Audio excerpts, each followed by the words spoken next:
Hey there, and welcome to Matt's Vietnam Life. I'm Matt. Thanks for joining me.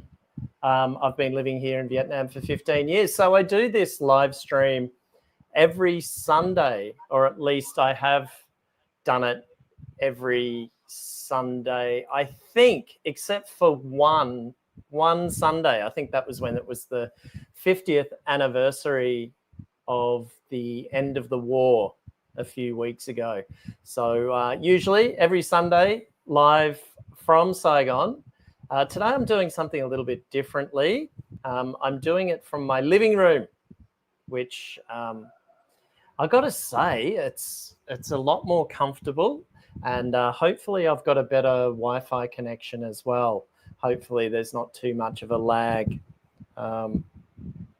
So yeah, it's quite good, and you know, I've got the sofa to sit on, and I've got a drink here and all that sort of stuff as well. So anyway, thanks for joining me. There aren't too many people joining at the moment, but I'll continue on. I didn't really have too many topics to talk about today because I've actually been fairly busy with, you may have noticed that I've just uploaded another video, and I wanted to get that done today. For some reason, I had it in my head that I just wanted to get it done. So I've just finished that and uploaded it. As usual with doing videos, you always seem to encounter little problems, and also YouTube little problems as in sort of forgetting to, you know, add a little bit of audio, or you've cut a little bit of audio out and forgotten to add a bit more in. In the current video, I had quotes from people. I'd sort of borrowed quotes from social media, and so today I decided that I wanted to block out the names. I didn't of the people who made the comments. Just I guess for their privacy, even though their names and their comments are in the public domain, but also just so I didn't come up against, you know, maybe down the track someone will notice it and not be happy with it, and then perhaps complain to YouTube, and then I may have to take it down. So I need to remember to do those sorts of things. And also YouTube does its checks as well. It checks for any sort of copyright issues, which at the moment I'm not using any music in my videos because I kind of decided at the beginning of this year that having music for my types of videos that I wanted to make wasn't necessarily going to give me more views or get me more subscribers or whatever. So I don't really have any worries about that unless it's music. Speaking of music, there's been karaoke going on for 2 days outside our window, not too far away. There's a mall not too far away, about 200 or 300 meters away, and I think there's been a concert doubled up with some karaoke in that direction as well. So it's sort of double banger. But in terms of music for my videos, the only time that I've really or might really encounter an issue is, you know, if I'm in a public place or a cafe or restaurant or bar or whatever, and the audio picks up whatever track's playing, and that can cause some issues, unfortunately. G'day, Vu. How are you? Good to see you. Thanks for reminding me today. Even though I hadn't forgotten about doing a live stream, I was sort of ensconced in getting my video up online. So I was almost in two minds about whether I was going to do a live today. But then when you messaged, I went, okay, well, that's good enough for me. G'day, bees. How you going? Happy Sunday to you as well. I'm guessing it's Sunday morning, pretty early. What time is it here? It's 4 p.m. here. And actually, part of the other reason why I decided to do it in the living room today was rainy season is just around the corner. Even though I follow a guy on Facebook, if you're interested in weather and you're wondering about the weather in Saigon or whatever, there's a guy called Saigon I think it's just Saigon weather. So he does a lot of updates on the weather, and he called the rainy season about 2 or 3 weeks ago, and I actually reckon it was too early. I just realized I've got the fan blowing on me, so if the mic is capturing that, let me know and I'll adjust it. Just with these mics, these are the first DJI mics. They've now got DJI 2, or the mic 2. And what's happened with this one in the past 10 days or so, within days of each other, the little wind sock that you use to stop the muffler, it's a muffler or something like that, the little plastic attachment has perished on both of them, and I can't use them. So let me know if the fan's blowing, but I need the fan on me because it's still hot, even though the rainy season is just about here. It seems to be a bit later this year. I don't know if you guys are interested in weather, but as you probably know, I grew up on a dairy farm, and it's not a lot to talk about on a dairy farm from day to day that much. So yeah, weather was a big topic, and I seem to have taken that into my sort of old age. And last time I was back in Australia, so it was nearly 18 months ago now. It was Christmas 2023. I had it in my head that I wanted to buy a rain gauge. So I think that's when I officially became old. And I went to Bunnings Warehouse. Anyone from Australia, you'll know that. You'll know Bunnings Warehouse. I went to Bunnings and I bought just a very simple rain gauge, 150 mil it measures. So I've finally put it up. I finally put up the rain gauge, and I'm 4 or 5 days in, and I've been measuring the rain religiously over the past 4 or 5 days. We'll see how we go in the next couple of weeks. We'll see whether I'm actually doing it still. But no rain, really. Stuff all rain.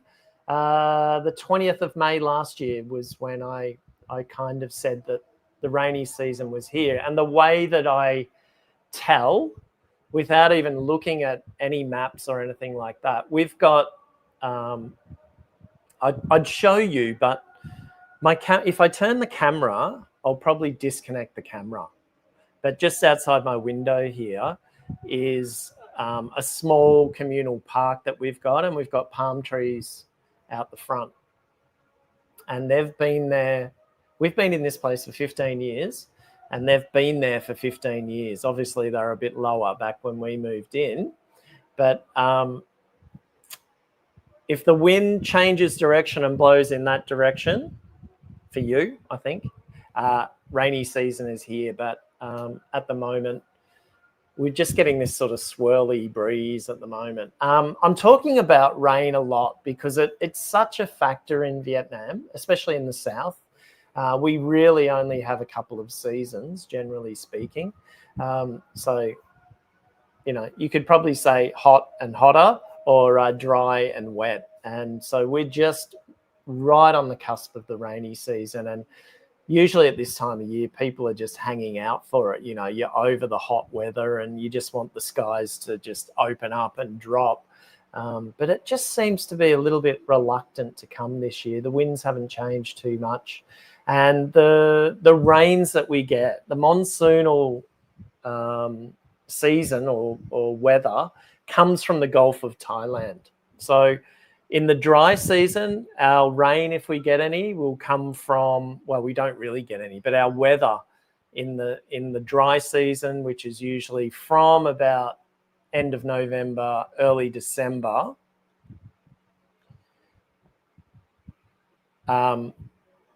it'll just bring sort of dry, if we have any wind, drier, cooler air. But then the wind swings around at this time of year, and all of the moisture that gets picked up out of the Gulf of Thailand and across the Gulf of Thailand. I think even the Andaman Sea, a bit further off in Sri Lanka and stuff like that. It comes over. comes over and dumps on us, but it hasn't happened yet. Anyway, that's enough talking about weather for now. Ask some questions about weather if you want to, but definitely a consideration in the south. If you're coming to Vietnam, or more so specifically Saigon from now on for the next 6 months, expect to get wet and expect to get significantly wet. Let me have a look at the chat.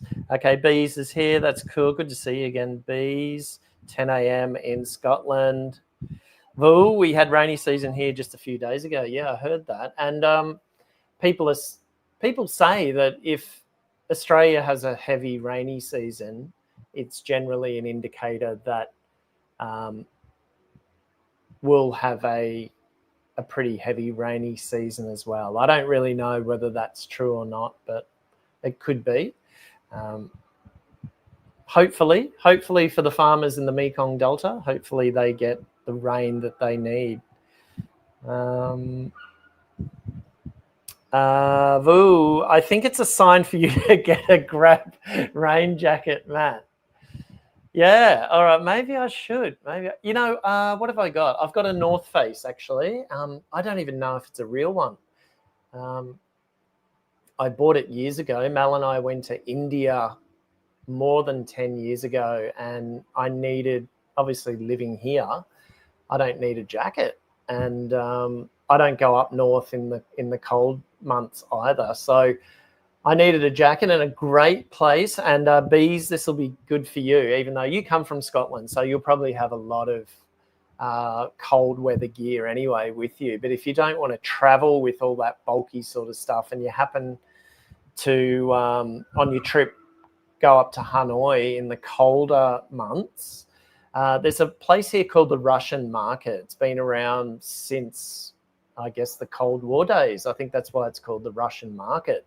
And they have a lot of, I don't think they're rip-offs. I think they're overruns, and also when there's been mistakes with labeling, you know, they might put the wrong label on or something like that, or there's some kind of little problem with it. They have North Face everything, jackets, backpacks, waterproof backpacks, and all that sort of stuff. It's an amazing market. I might take you guys in there one day when I do a video next. It gets a little bit overlooked because it's a little bit out of the way. It's fairly close to the backpacker area. But if someone doesn't tell you that it's there, like, you just won't, you wouldn't go, you know. But there's so much good stuff there, really good prices, and you can negotiate on the prices as well. So yeah, keep that in mind. But yeah, I've got a North Face and it's brilliant. It's absolutely brilliant for the motorbike. I need some pants though, because the motorbike that I've got is a XR150, so it's got the tank in the middle. It's not like a scooter, so that means then that I can't have a poncho that we usually use. So I really need to get some wet weather pants this year, and hopefully soon for when I go down on my Mekong trip. I still haven't got my Australian license yet, and it's driving me crazy, and I'm getting a little bit of cabin fever. Tang Mu. I've got Mel helping me today, by the way, you guys. Mel's putting up the interesting questions and stuff up onto the screen, because it's actually, it's okay. I've got my mobile phone here, so I can just see the feed, and then I've got my laptop here, but it's just a little bit tricky to be looking at you guys and doing a lot of stuff. So Mel's helping me out in the room behind me. Tang Mu, where are you from in Australia, and will you ever go back to live? I'm from a very small town called Numurkah in northern Victoria, just on the border, really, on the Murray River, the border of Victoria and New South Wales. I grew up there, and I lived there for around about 20. I was in my early 20s before I left, actually. So if you know Shepparton, it's just north of Shepparton, And if you know Cobram, it's sort of in between Shepparton and Cobram, just about 30 minutes or so from the Murray River, about 200 kilometres, pretty much 200 kilometres directly north of Melbourne in the Murray Valley. So the Murray Valley, where I'm from, and the Goulburn Valley, basically the Goulburn Valley as well, famous for fruit and dairy. And my father was a dairy farmer. So, that was quite a while ago. So, Numurkah, great little town. And when I have days here where I don't see any blue sky, another thing is too, I'm assuming, Tangmu, that you're living in Australia. In Ho Chi Minh City, there aren't really any birds. You know, the birds have all been eaten or killed or whatever. We get little sparrows out here occasionally, little brown things, but we don't have any of the birds like in Australia, you know. So they're the sorts of things I miss about Australia. Big blue skies, stars. We don't, you know, tonight I might be able to see one star in the sky, you know. I really miss those sort of nature types of things that I used to really take for granted, you know, fresh air, blue skies, stars, wildlife, birds, you know. On the odd occasion we get geckos in here, and I'm quite protective of them. I don't like them to get squashed or killed or anything like that. There was a cricket in here the other night, a little baby cricket. So I just let him do his own thing. And would I go back to live? I would, because my wife, at some stage I want Mel, my wife, to have Australian citizenship. So I think there's a requirement that we would both have to go back and live there for a little bit. But if that was to happen, my plan is to have something in place so that when and if that day actually comes, I have something in place where I can split, or we can split our time. She's from the Philippines, so I mean it's inevitable that, you know, we'll go back to the Philippines fairly regularly, but probably not to live. I don't know about that. I doubt it. But I don't want to get to the day when or if we leave here and I go, okay, that's 20 years or that's 25 years in Vietnam, done. I want to always have an interest here, whether it's business. Well, I'll always have, you know, I mean, I've spent 15 years here already, a large chunk of my life already. So that won't be going away anytime soon. But yeah, that's what I'm pretty keen to have in place. And I'm thinking about some kind of travel program or some kind of maybe travel agency, or I don't know if you guys have got any ideas in the travel area that you think I'd be good at. I've got a few ideas, but I need to get cracking because I'm getting old. Okay, Tangmu, I just got back from Australia and cost of housing is insane. Cost of living is high too. Yeah, it is. Yeah, unfortunately, I know that very well. When I was living in Brisbane, I lived in Brisbane for nearly 10 years before I came here. Back then, at one point, I was renting, what do you call them? Like a studio apartment. So it was similar to this in a sense, but smaller. And it had a loft bedroom. So you climbed up a ladder to go into the loft. There was quite a substantial patio area, like a little outdoor area where you could have a barbecue and you could have, 15, maybe even 20 people around, which was good. But back then, 20 years ago, I was paying over $300 a week to stay in that place, So rent was starting to really skyrocket. And the other problem with it back then was that the leases were like just yearly. You couldn't have a two-yearly lease or a 3-yearly lease.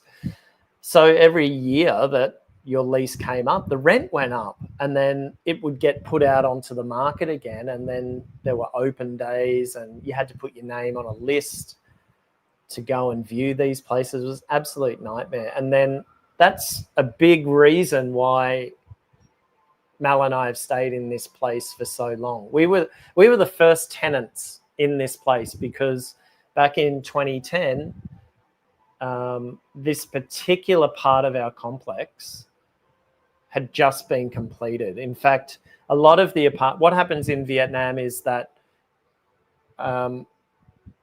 people who buy the apartments are also, I think, responsible for putting in the movable fixtures, you know, so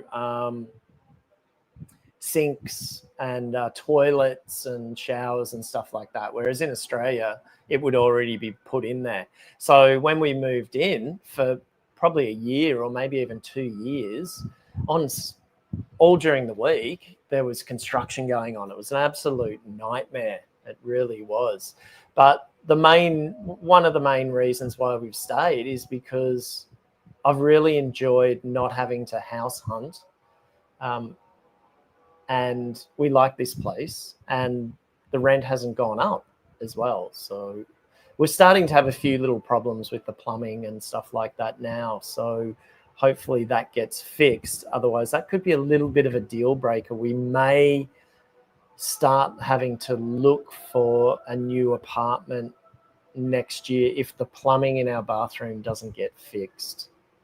It's not actually in the bathroom, it's the plumbing as part of the whole building and the complex. Mark Devine, thanks for joining. I heard Australia has got really expensive. Yeah. I think it is really expensive. I've kind of lost touch with that sort of stuff. Yeah, which in a way is probably a good thing. You know, rent here in Vietnam is really good.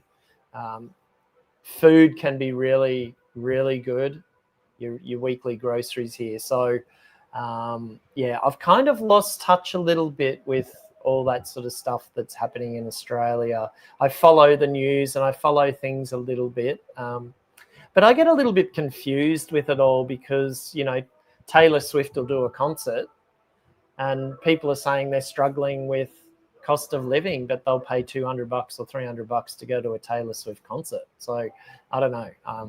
Yeah, but I feel for anyone who never got into the property market. I didn't.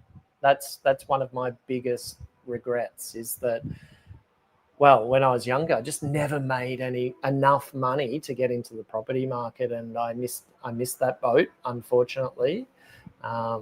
So yeah, that would be going back to, is it Mung? Was it Mung? Was that your name? I've forgotten. Sorry. That would be another consideration as to what, whether or not I would go back, because I'd have to rent something, and probably not in an ideal area. Although I would love to go back to my hometown. It's beautiful. Hey Daz, how you going? Good to see you. Australia's out of control with the cost of living. That is one of the reasons I left. Yeah, I remember you talking about that. Yep. And it seems like you're pretty well settled here, which is good. I haven't heard from you in a few weeks. So hopefully it's going well. Hopefully Vung Tao's going well. Yeah, so Vu, Bunnings is my jam on Sunday when you have $1 sausage sizzle. Yeah, cool. Yep. Yeah, it is good. Did you see the Four Corners report on Bunnings recently, Vu? Quite interesting.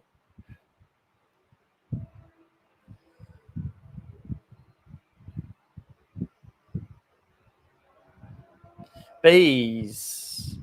We had 25 degrees last week and today it's blowing a gale. Welcome to Scotland. And that's summer, right? It's, well, not quite summer, I guess. I guess it's spring. Is it? Spring has sprung in Scotland. Mark, my biggest regrets were not buying property in Vietnam in 20s. Yeah, don't talk about that either. Yeah, I know. I say this to people all the time. that I kind of wish we'd bought this particular place. We would have got it for under 100,000 US, I'd say. Yeah, sometimes I find myself thinking about it and I'm like, damn, you know, we would have paid it off by now. The only thing is now that we're having the problems with the plumbing, which seems to be more of, you know, it's more of a body corporate or Fumihung Corporation problem, like it's more structural, not inside this apartment. I'm now starting to go, oh, maybe it was a good idea not to buy it, because they're being very slow on fixing it. They've acknowledged the problem, but they've also said to us that we're the only ones experiencing it on our floor, on our level. There are 6 apartments here and no one else has complained, but we've been complaining for like 6 months. And, you know, we're going to have to try and talk to the neighbours and get them to support us, I think, to get it done, because we're in a block that's, I think we're 14 or 15 floors and we're on the bottom. So I suspect that we've got we've got 15 years of crap, literally, that's built up in our system, in our pipes. We need our pipes blown out. Yeah. Biggest regret was not buying property in 2017. I thought about selling my house and buying 6 in Vietnam in Saigon. Yep. I would have been worth more now, even if I didn't even work ever again. Yeah. But then I suppose you would have to think about all the problems that you would have had. You would have had a lot of issues with it, you know.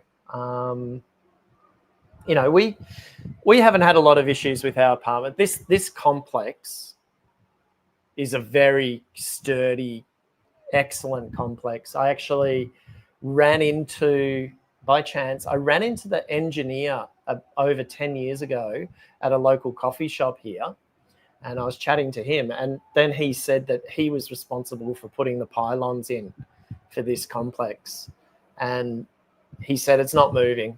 It's not going anywhere, man. It's like, you know, the pylons go into the ground as deep as the height of the building. So we're about 16 floors here. And so according to him, the pylons that keep these things up are at least 16 floors down. And nothing's moved. Anything. Look, I'm looking around now and there's just no cracks anywhere. If there are cracks, there's some near the door, and I think it's just sort of superficial. And on the other, we may have had the front door adjusted twice. Our bedroom door doesn't close, but that doesn't really matter. And that's easy to fix. But the front door has sort of, you know, the door jamb has moved at some point, or the floor or whatever, but not much. So very sturdy building. But having said that, you know, little sort of cosmetic things to get done here. The workers, as you're probably aware of, Mark, the workers that they get, they're not really qualified builders or plumbers or anything like that. And their tool of choice is a big silicon gun, you know. So we had some tiles put back on the other day and that was just siliconed on. Some stuff around the doors and stuff like that. It's all silicon, you know. Wherever there's a gap, there's a silicon. No more gaps. Yeah. In the late 90s, District 7 was swampland. It was pennies per square meter. Yeah, that's right. And Mel's actually been here longer than me, and she was telling me the other day that she came out when she was living in District 1, you know, nearly 20 years ago, and she had to come out to District 1 for a meeting or something like that, and she remembers it being swampy then. So yeah, yep. I used to work at RMIT University just up the road here. I used to be able to see it out there, but the development's blocked it now. But right next door to it, I think part of it's owned by Tonduk Tang University, and the other part of it next door, sorry, not RMIT, the land behind RMIT is partly owned, I think, by Tonduk Tung. I could be wrong. But at some point, they took it over. And then I think there's like a Norwegian school or something behind it there. But when I was working at RMIT, that was virgin swamp. And I went to the coffee shop there one day. I took a break years ago when I was working there, and there was a Highlands coffee branch there. And when I ordered a coffee, I sat down and there was a crab. A crab had walked over from the swamp and over to the coffee shop. And it was, it was about that big. And I was just like, wow, amazing, basically virgin swampland. Anyway, it got leveled. It got drained and leveled and was going to get built on, but I'm not sure if it's been built on yet. Vu, is it worth living in District 4?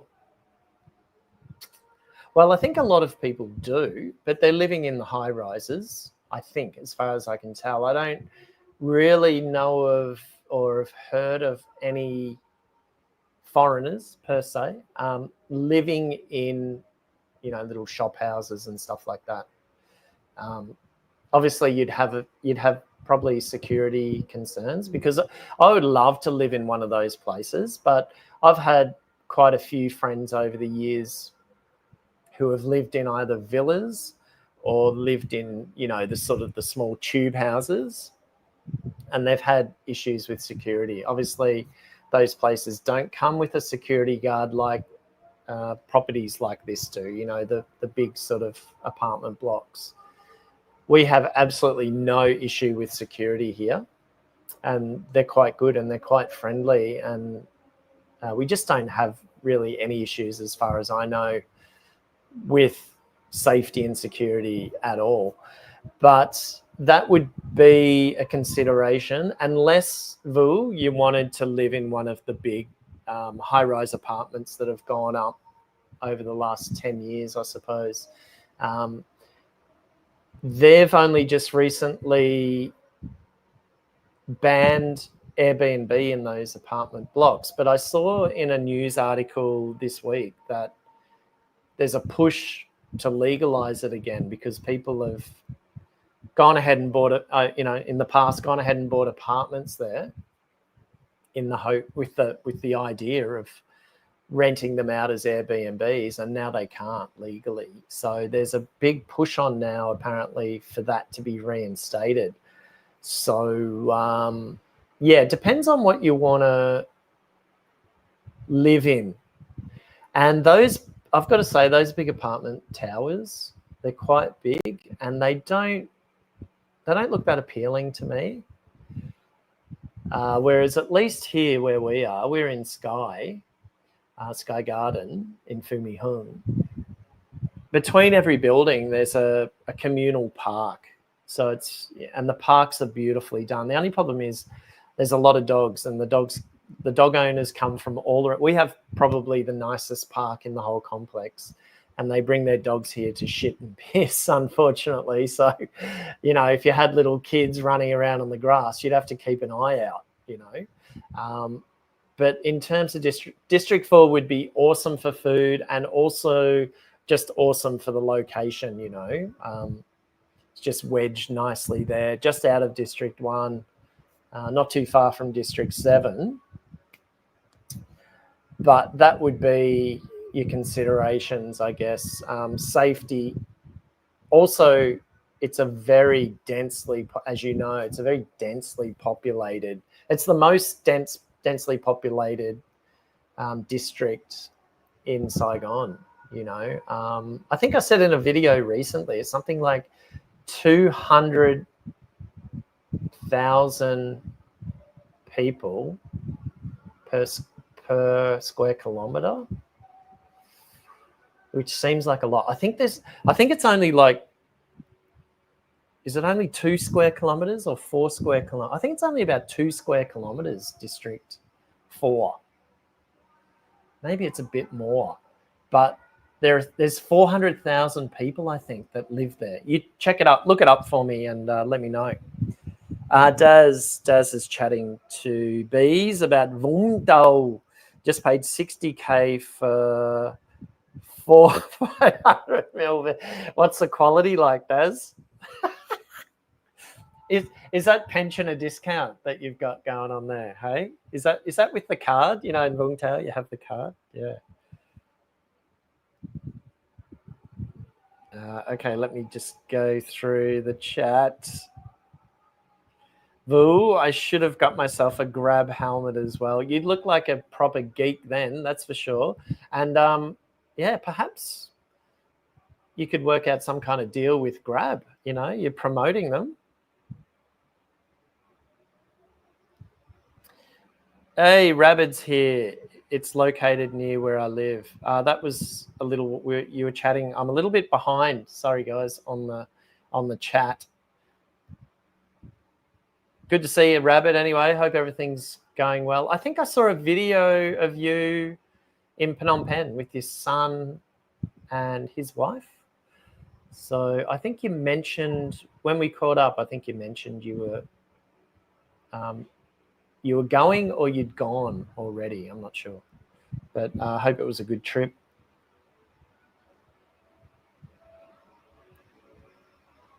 Peter W. G'day, Peter. How you going? Thanks for joining. I'm not sure if you've been in the live stream before. I'm not sure.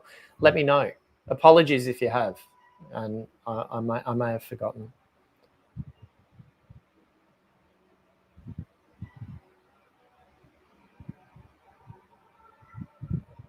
Okay, there's a little bit of chat going on between you guys. That's cool.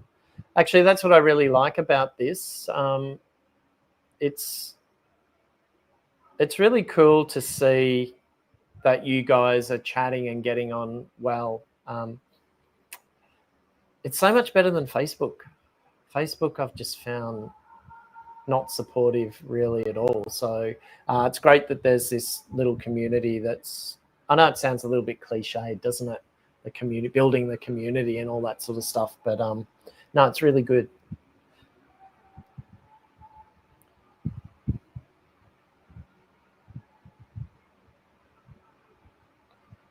Here we go. This is back with the citizenship stuff. I'm pretty sure you have to live in Australia for 4 years before you can apply for citizenship. Yeah, I know that with PR, I think there are 3 different sort of stages, and one of them you have to apply outside of Australia, and it can take up to 12 months. And then I think the next one, which is sort of moving into the PR stage, I think it takes longer. So apparently you don't have to be in country for that either. But yeah, I think when you're going for citizenship, you have to be in country, which makes sense. Totally makes sense. Mark, you need to sell Hột Vịt Lộn. Do you mean in Australia? I don't think it'd go very well, would it? I don't know if people would. I mean, I don't even eat it that much. I do like it. I like it, but I need to be. It's not something I go and, I'll sit down somewhere and see a vendor come past and go, I'll have one of those. I need to be with Vietnamese people who, they just plonk it in front of you and everyone's having one. It's like the communal. It's like having shots when you have Hột Vịt Lộn. I don't think anyone has it really by themselves necessarily. It's usually this sort of group thing, isn't it?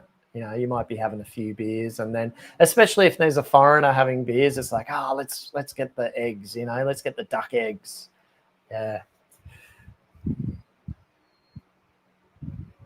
Pang Mu, as an Aussie, although I think Australia does coffee reasonably well, Vietnamese coffee is next level. Yeah, I think I really like the Vietnamese Arabica. I'm not a big fan of Robusta. I find it a little bit too earthy for me, and maybe a little bit too chocolatey, I think.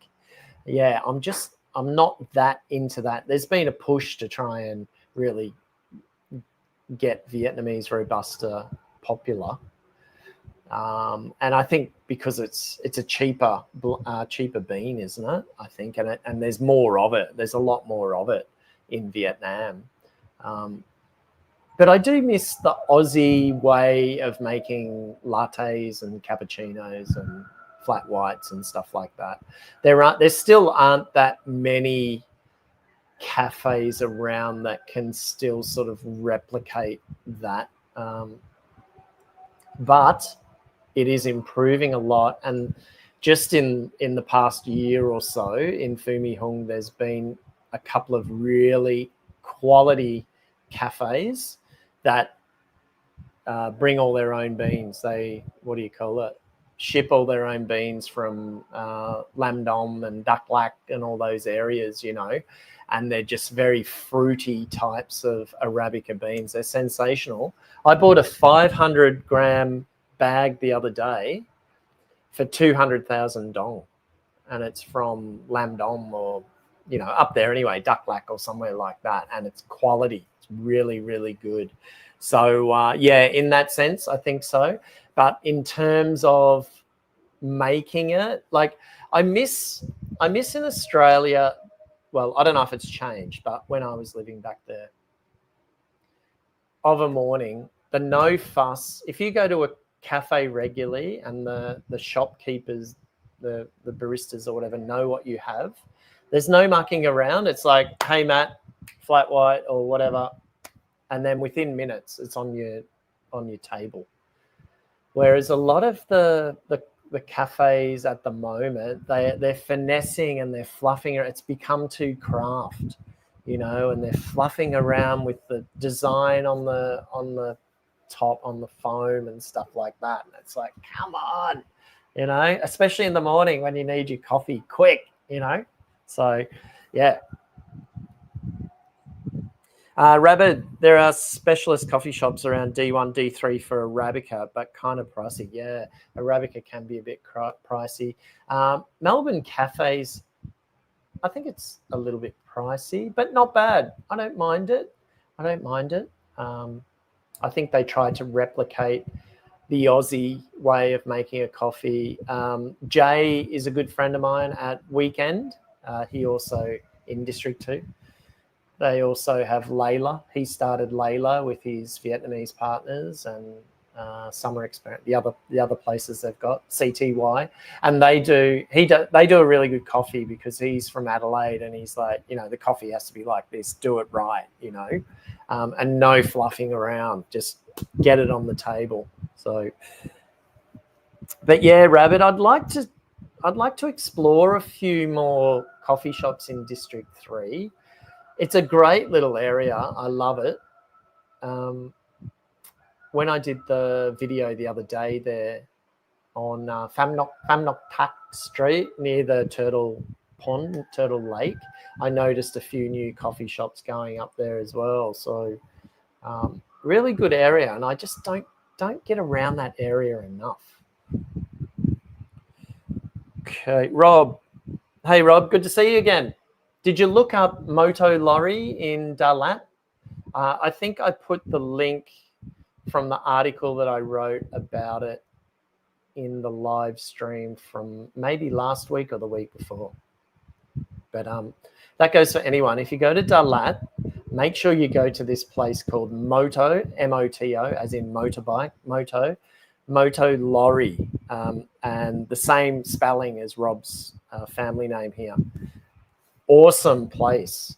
And they do probably, this is going to be a big statement, the best Mediterranean food. Get that in Dalat, in Vietnam, you know. Awesome food, and very Australian style as well. You know, they throw in beetroot in your hamburger. You know, I mean, can't get any better, can it? Rob, I only have a couple kilo of Robusta coffee left and no ticket booked back to Vietnam. Oh, okay. Are you asking me to send you some?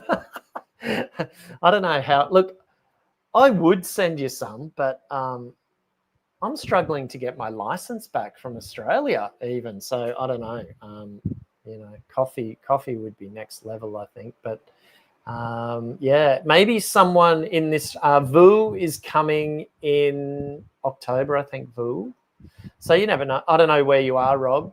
I don't know which city you're in, but Vu's in, where are you, Vu? Sydney? I think you're in Sydney. But, you know, you might be a chance if, you know, there might be someone in the chat who is coming over or coming back. So it might be an option.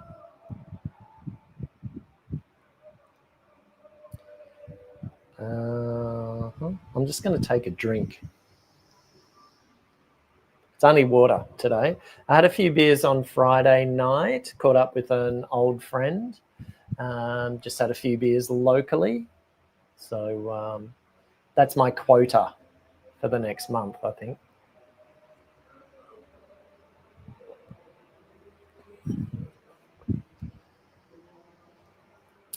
All right. I don't know if Mel's asleep. Are you still? Mel's in the next room. Mel's behind me somewhere. She may be napping at the moment.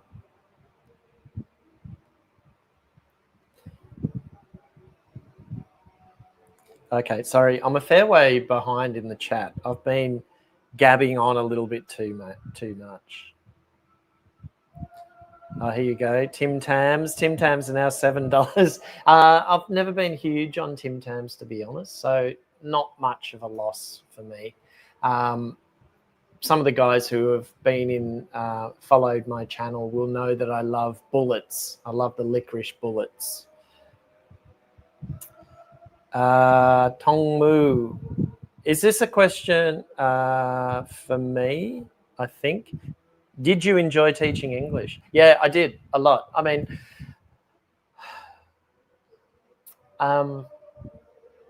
the thing about teaching English is that, funnily enough, the best part of it is the students. The students are amazing.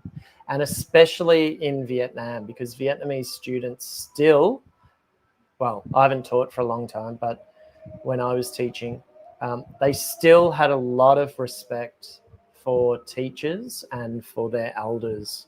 And from what I hear, that hasn't changed at all.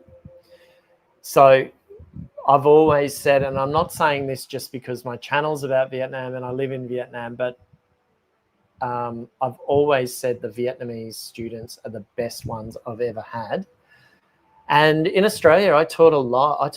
There were times when I was teaching in classrooms with, say, 20 to 25 students, and I would have students from South America, all over South America. I would have students from sort of the eastern countries of Europe, Spanish, French, Dutch. I think I wouldn't have had Dutch, but I may have had Swedes at some stage or something up there. Chinese, all the sort of the Asian nationalities except the Filipinos. Never taught a Filipino. Never needed to, I guess. But out of them all, and they were all great. They were all great. But out of them all, the Vietnamese just sort of stood out, just because of the respect for the teacher and the respect for other learners as well. And I guess just the respect for learning in itself. There's a strong emphasis still on learning. Education is, you know, a priority. So thoroughly enjoyed it. The things I didn't enjoy were, like, you know, the usual old things, management. You know, I wasn't a manager. All the behind the scenes things, I didn't really enjoy. It became too much of a slog. And really the classroom often becomes your sort of haven away from all that crap that's going on in the staff room and, you know, whatever decisions management make. So it was always a joy to go into the classroom. You know, you would have your odd rotten egg, I suppose, you know, and there would have to be a little bit of classroom management in terms of discipline, but generally speaking, you know, and if you did have a student who was a pain, the rest of the students would support you. You know, they'd support me and get on that guy's case, you know, tell him to shut up or leave or whatever, you know. Mark, my students would take me to eat and to the beach. In Australia, constantly. We would do sort of cycles of 10, I think it was like 10-week classes, 10 to 12-week classes. And then, of course, at the end of it, we'd have a barbecue or something like that, you know, and have a few beers. I used to keep myself pretty distant from them. There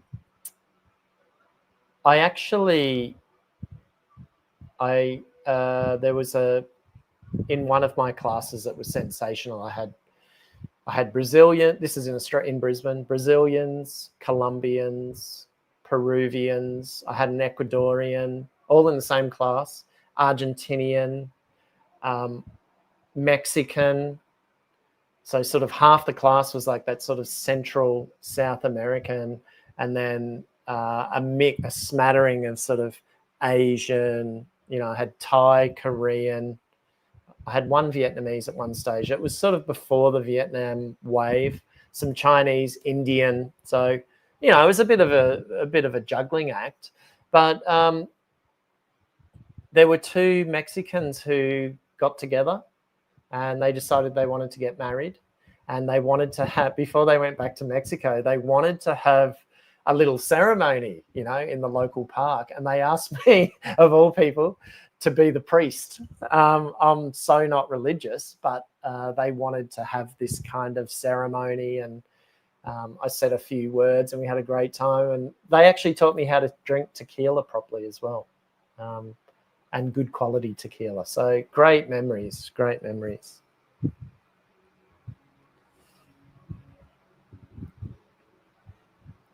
Daz, just found my favorite beer in 500ml cans, Beer Hoi, Hanoi. Oh my God, I'm so excited.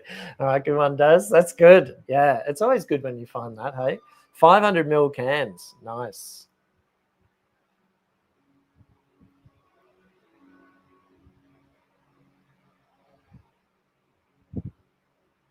Just bear with me as I go through. Oh, this is a good question. Vu is stirring Daz up. How's your Vietnamese going, Daz? You fluent? Yes. That's a good question. I like that one. Now, I've just got to keep an eye on my battery again. So,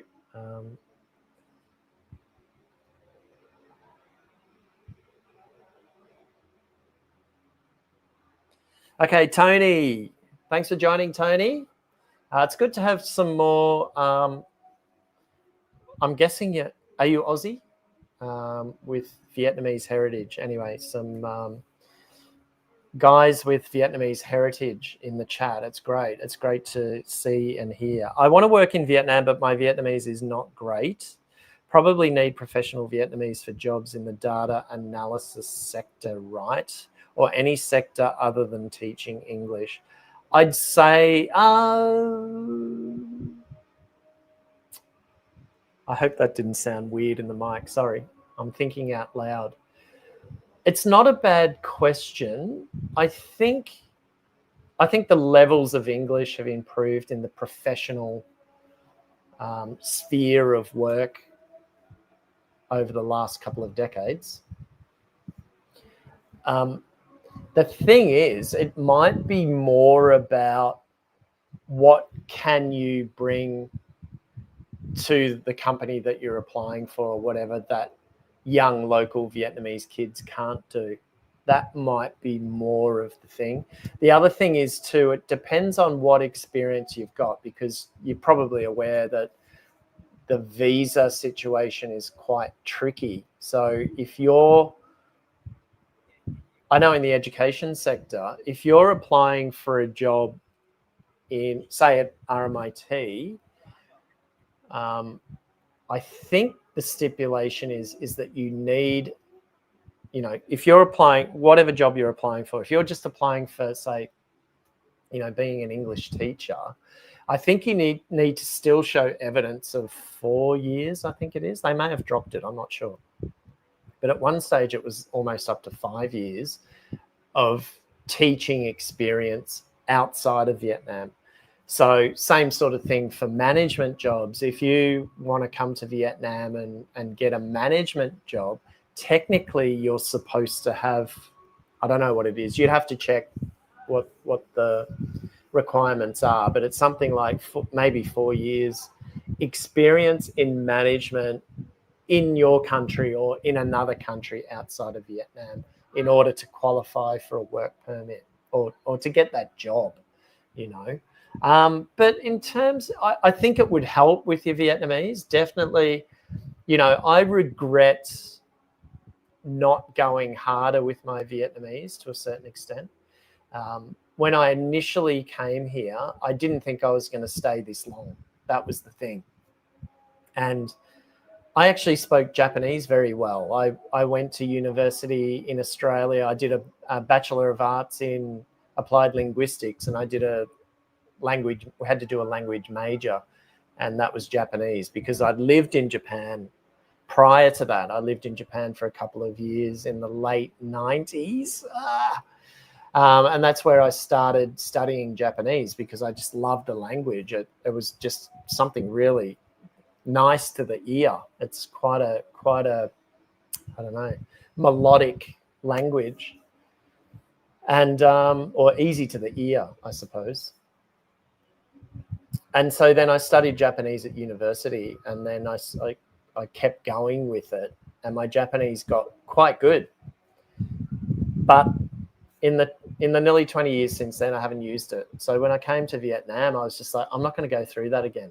You know, I'll probably just be here for 5 years. I'll just get by with the pleasantries. That'll do me. And so I still went to classes here and there, though, because I think I went through waves of going, you know, I really should get my Vietnamese up.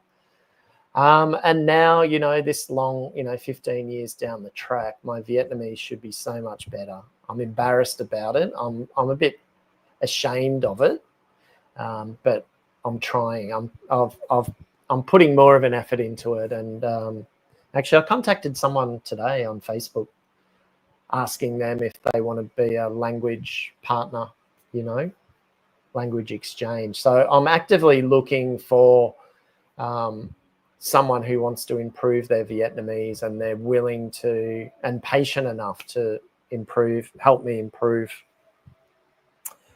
Oh, Tony, you're from the Netherlands. Okay. Yeah, look, I don't know. I'm probably not the right person to ask about the, professional sort of requirements, especially in terms of whether you would need Vietnamese or not. I think it would no doubt help, it's pretty obvious. But I think what you would find is that you would find a lot of people in those professional jobs who are well educated and speak English anyway. And if you speak a little bit of Vietnamese, your Vietnamese might kick off, but I think probably the main consideration would be, what could you bring from the Netherlands that a company doesn't have? You might want to check out Chambers of Commerce. There's a Eurocham, and I'm pretty certain the Netherlands is part of that, or they may have their own. They may have their own one with all the countries up around there. So that might be a good place to start looking as well. Vu, what website do I go to look for jobs in Vietnam? Oh, that's a good question. I used to know those websites. Yeah, let me think. Mel might come up with the answer for that one. I used to know. Yeah, I can't think of them right now. I'm assuming they're still around as well.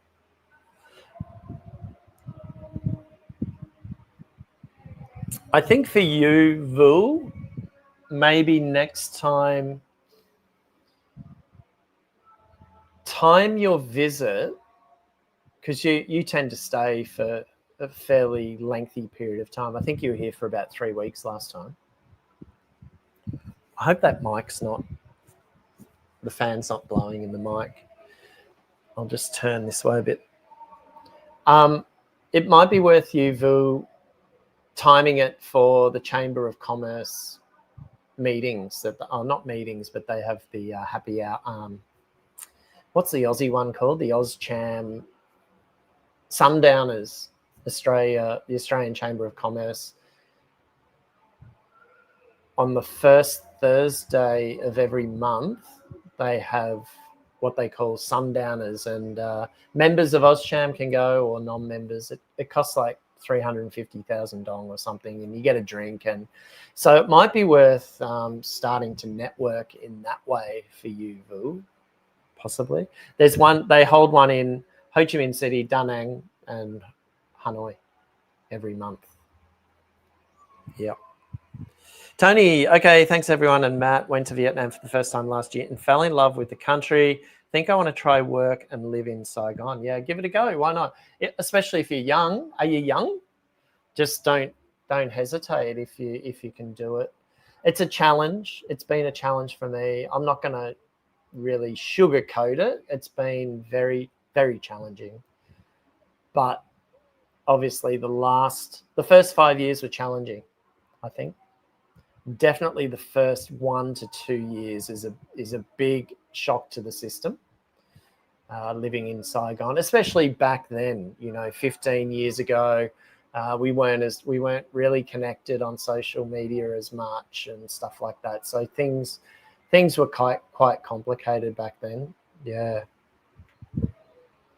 But yeah, good luck. Hope to see you again. Hope to see you in the chat, and I'm glad that the channel has reached you in the Netherlands. Be interesting to find out more about the Vietnamese community in the Netherlands, how many people are, what the population's like, the size of the population, and so forth.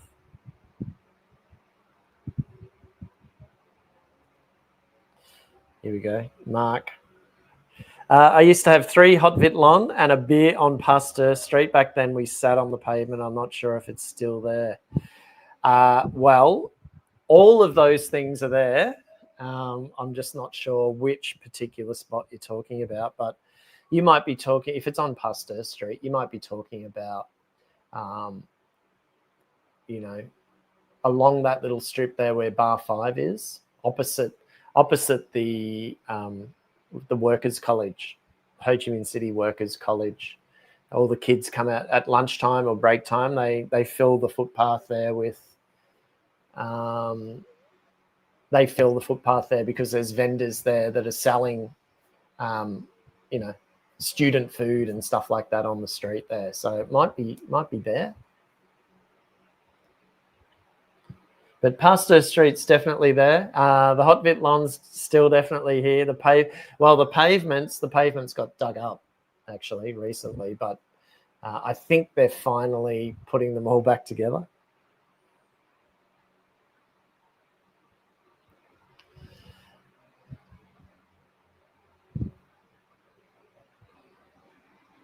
Thanks, Peter. Okay. Hey, Matt, all good. I've been on live stream a couple of times, been enjoying your alley vlogs. I'm glad you like them. I think, yeah, I remember now, I think you mentioned that.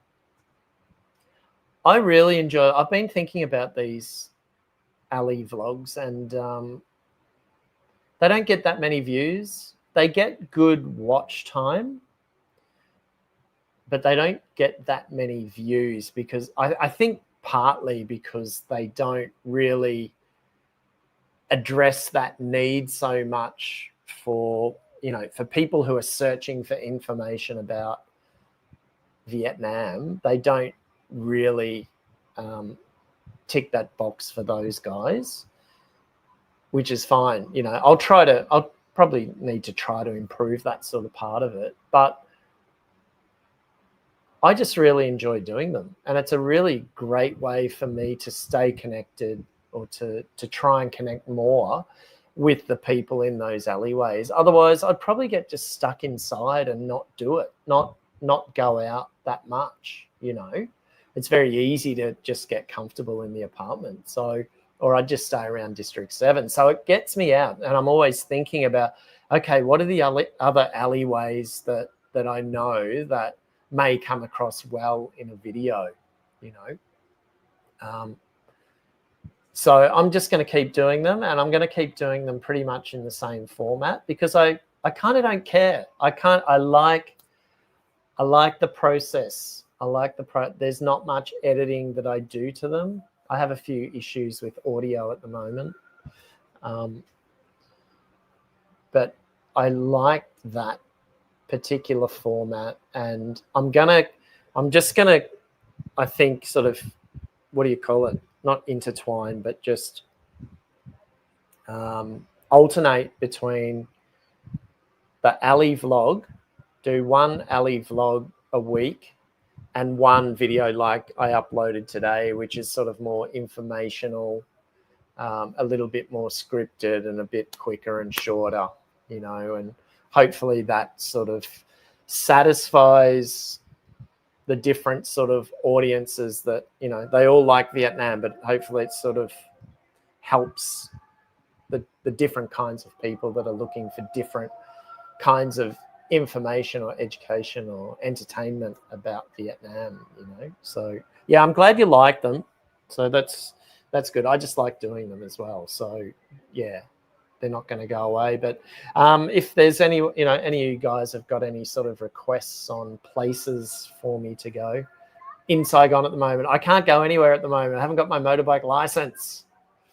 Yeah.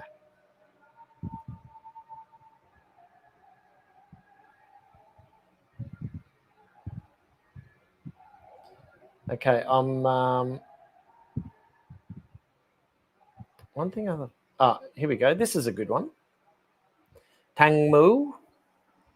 One thing I love about Vietnam is the openness of the people. In the West, most people tend to always have their guard up. Well, I come from regional Australia, and you know, at least when I was living there, regional Australia is very open. They're not, you know, everyone knows each other's business. Actually, it's very similar to the Vietnamese way of living. Everyone knows each other's business and everybody knows each other.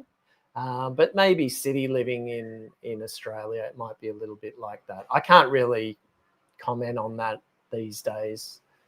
I think a lot of things have changed, or things are changing in that regard. But in terms of the Vietnamese, they are very open. But I also think that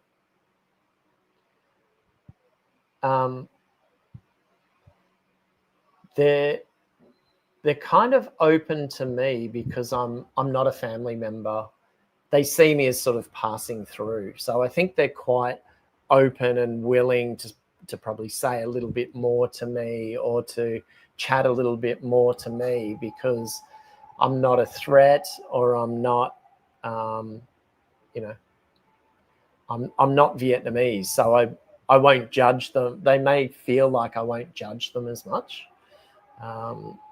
Yeah, if that makes sense.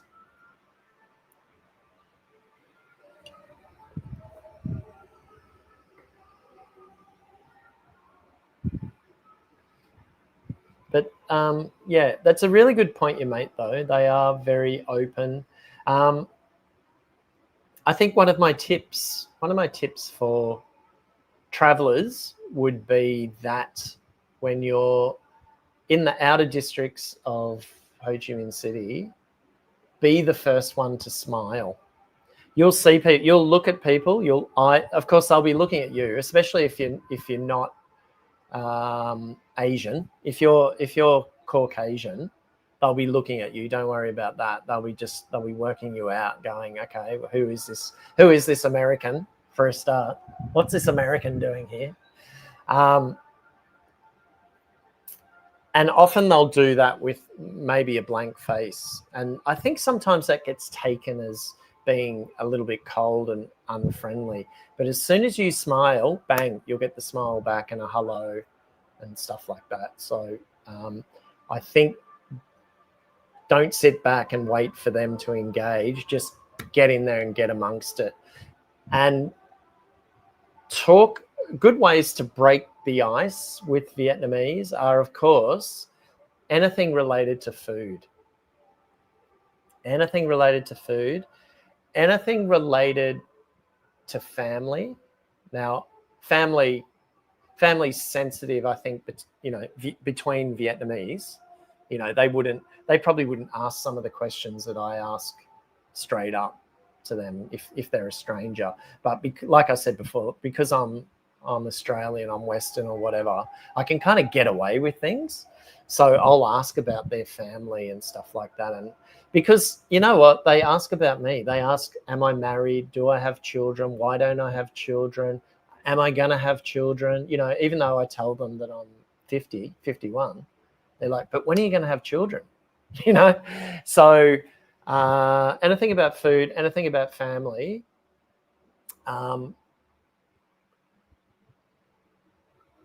You know, in Australia, we'll ask, one of our greetings is, how are you? It's kind of like, you know, how you feeling? That doesn't really go down here. You won't get the question back to you, you know. But if it's about food, you know, have you eaten yet? That's a classic. And they will reply automatically, like just like robots. They'll go, "Ăn rồi," or "chưa," you know. So that's a really good way to break the ice, and then start to talk to them about, you know, if they have a stall, you know, what are they doing? Where are they from? That sort of thing. It's a really good way to break the ice. I hope that makes sense. I hope I'm not rambling on. Sorry. Tony, I agree with Tang Mu. I get more of an open community feeling in Vietnam, even though I am Viet. They are very friendly. I do think Western foreigners get an even better treatment generally. Yeah, I'd have to agree to that as well. Yep. Generally. I think we probably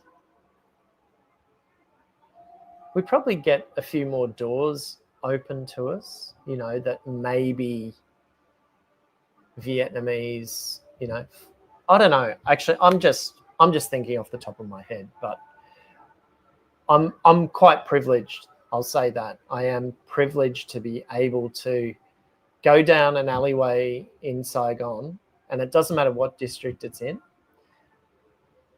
and people will come up and talk to me, and I'll get, you know, from little kids to guys that look like gangsters covered in tats, you know, delivering stuff around town. They look as rough as guts.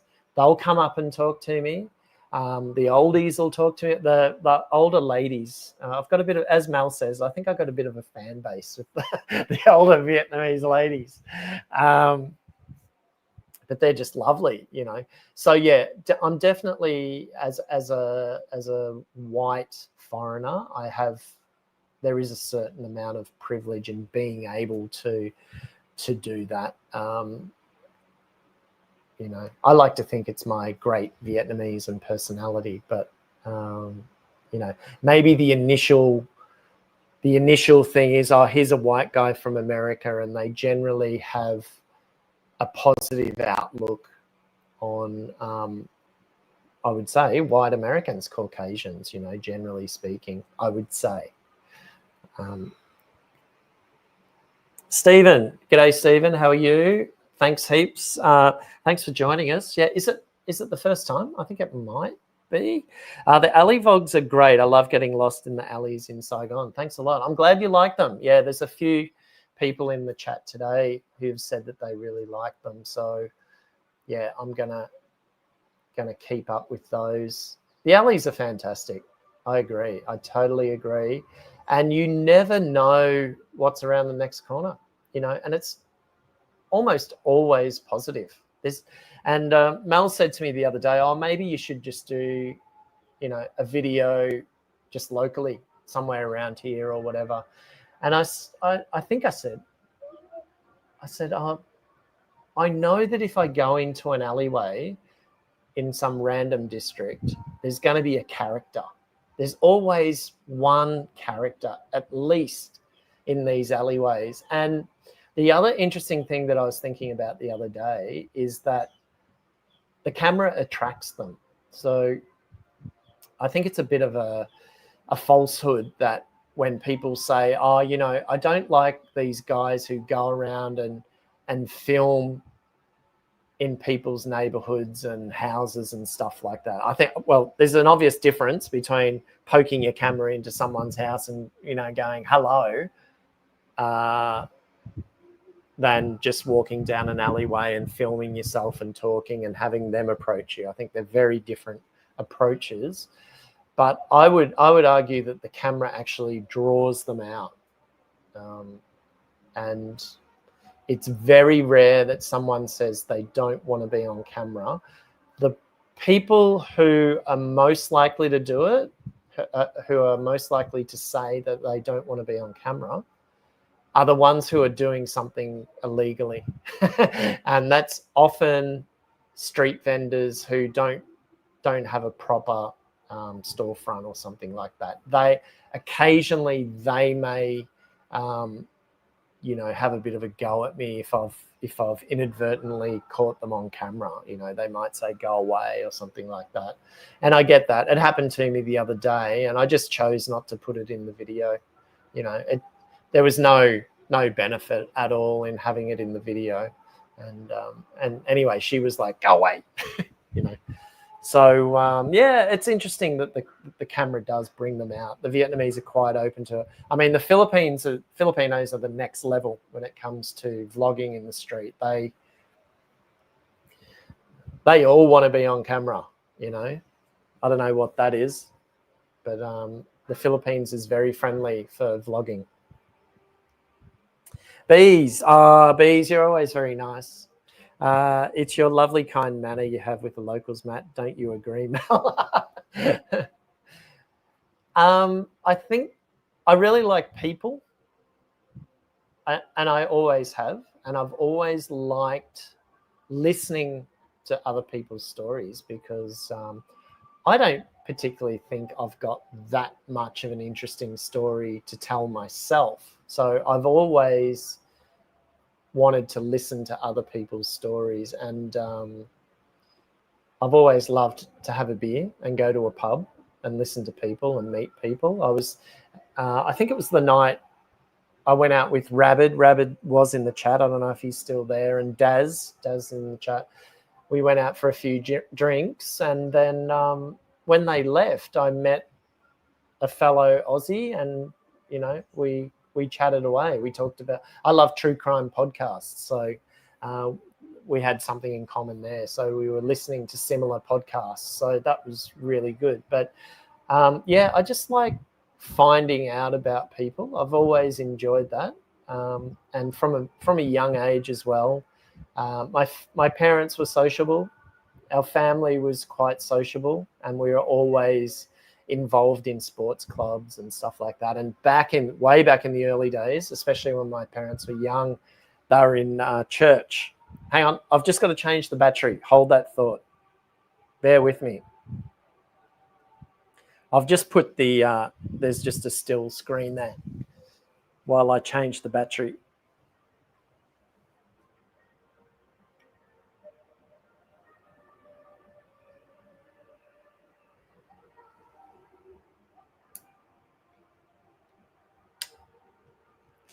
I'll try and talk to you. I can't see the chat at the moment, but I'm still here, and I'm just changing out the battery. I do have like a dummy. They call them like dummy batteries. So it's just it's a piece of plastic really that's shaped like a battery, and then it's connected to a cord that you just plug in. But I bought one, and it was some cheapo thing, and it never worked.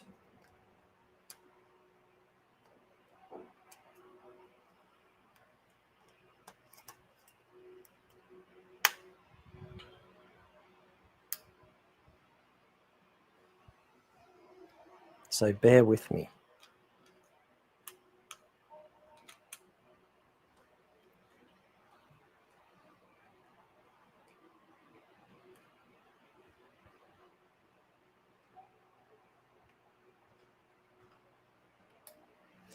Hopefully it's okay.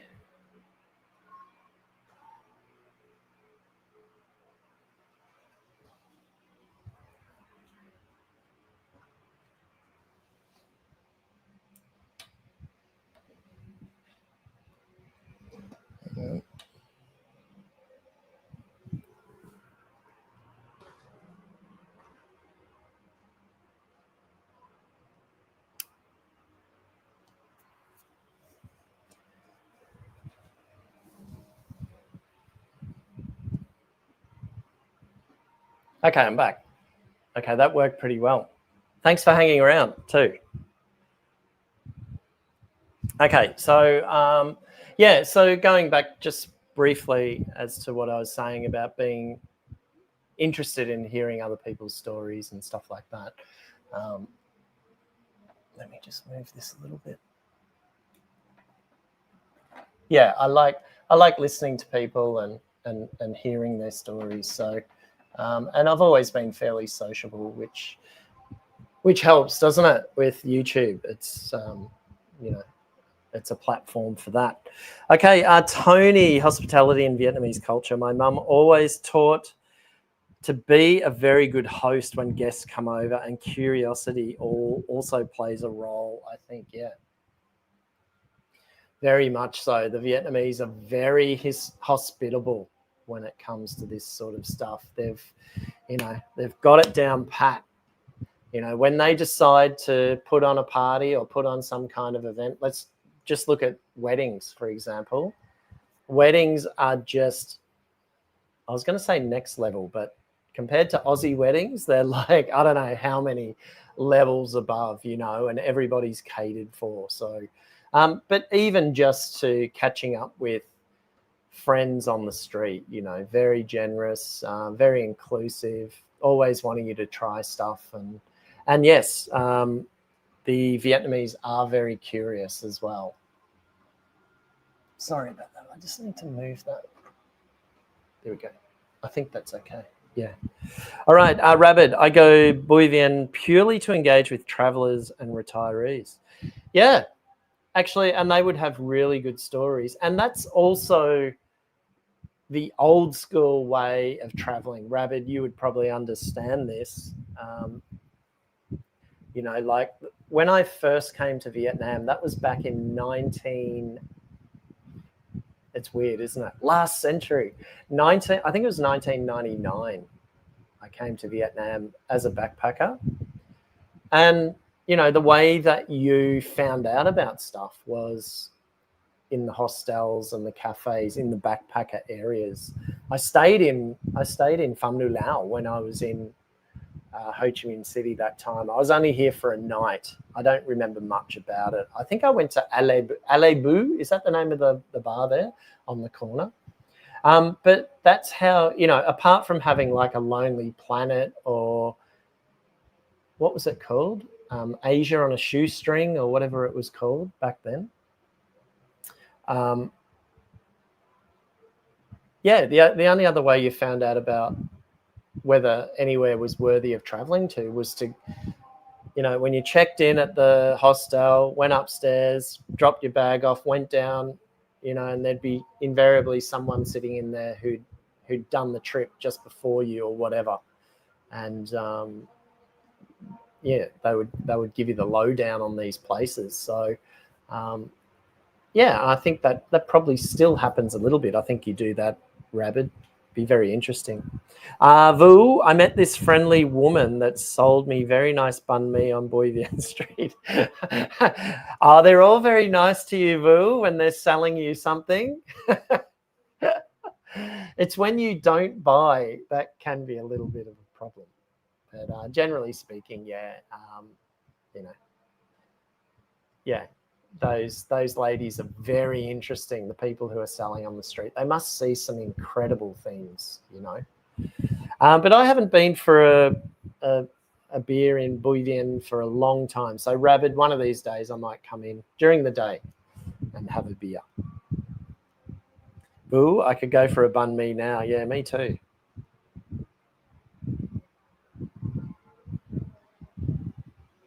How's the light? I think it's okay. I think you can see me okay.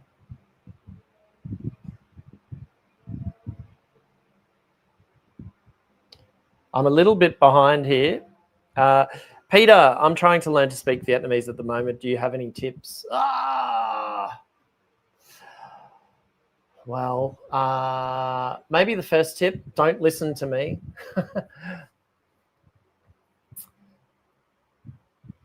I think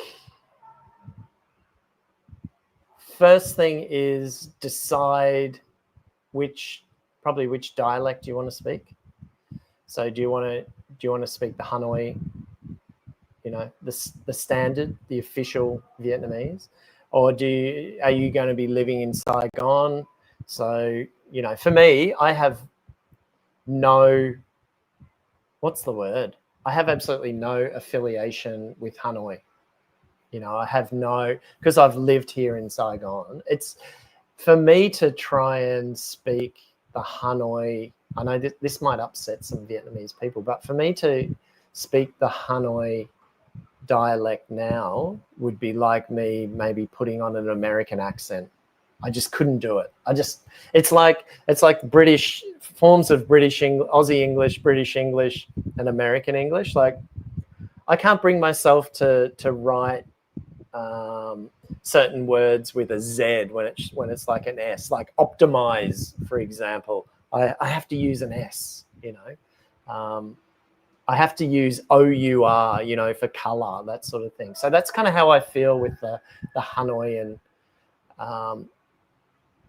well, it's the standard Vietnamese. But yeah, I just say to people, you know, teach me Southern, because I live here and that's what most people speak. The other thing, I would spend a lot of time on just getting the tones and getting the tones and getting the vowels reasonably right, reasonably correct, as best as possible. And that might also come with trying to read a lot as well. You know, Vietnam is an excellent place to learn because the Vietnamese love signs. There are lots of rules everywhere, even out in our garden out here. There's a list of things not to do, you know, like this long. So there's always text around. But the I think it's the vowels that I get wrong typically. A. So, for example, no, when there's no tone or no vowel sound, I get the with the hook, with the smiley face, But the one that I have lots of trouble with is the A and the hat, you know, and I always get the pronunciation of it wrong. So I would spend time on that.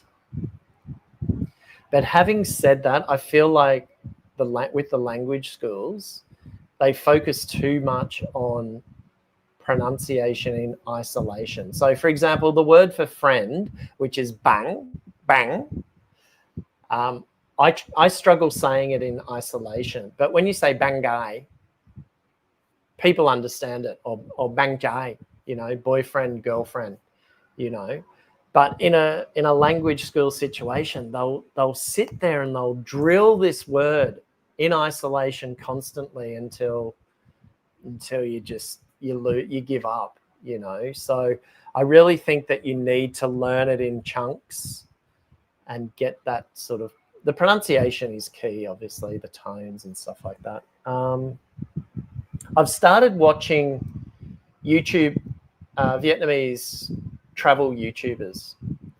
And obviously you can press the closed caption on YouTube, and with many of them, you'll get either the Vietnamese closed captions, or some of them might have subtitles in English. And I've really found that good. I've found that a good way to build confidence, because a lot of the times you listen to what they're saying and you're like, I know those words, I know that, I've just got to put it together. So, and spend 30 minutes to an hour each day. Be religious with it. I don't do it enough. Actually, I have a book. I have a book here somewhere that I use. So often when I'm studying, I'll also play the Vietnamese radio. It's hard to find good Vietnamese radio stations. SBS is really good, but they only have short. It's high level, obviously, because it's Vietnamese news, Australian news in Vietnamese through SBS, and it's too high level for me.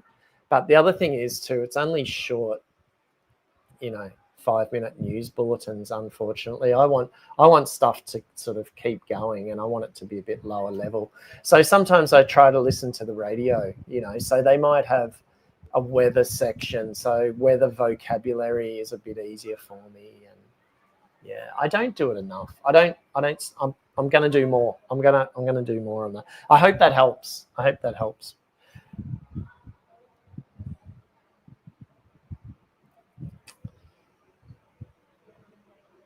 Vu. Oh yeah. Okay. Oh, sorry. Mel, can you bring that one back up? I just missed it. Oh, Vino. Peter, I've been doing dating. Sorry, I can't read properly.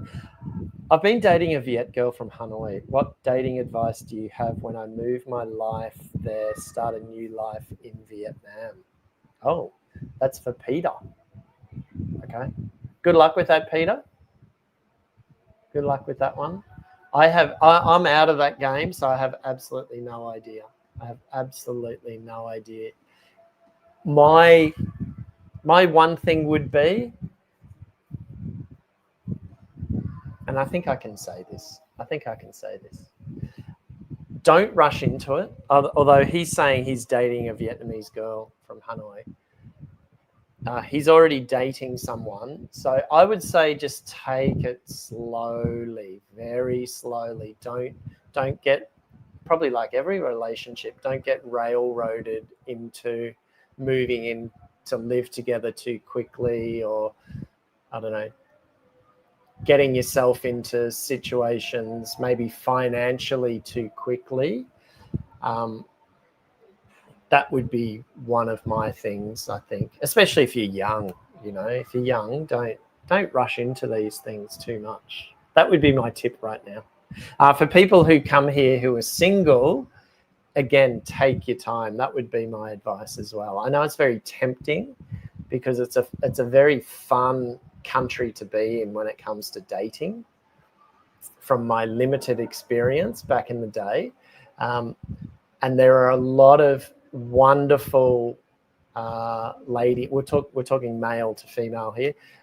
Wonderful professional ladies in Vietnam who are intelligent, have good jobs, smart, and all the rest of it. So choose your events. Choose, like chambers of commerce and stuff like that are really good events because you have really genuine people who go to those things, professional people. It's a really good grounding for that sort of stuff, I think.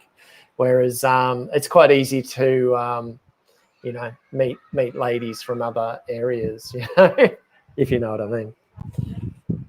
Daz, ask me about dating. Yeah, Daz is the man.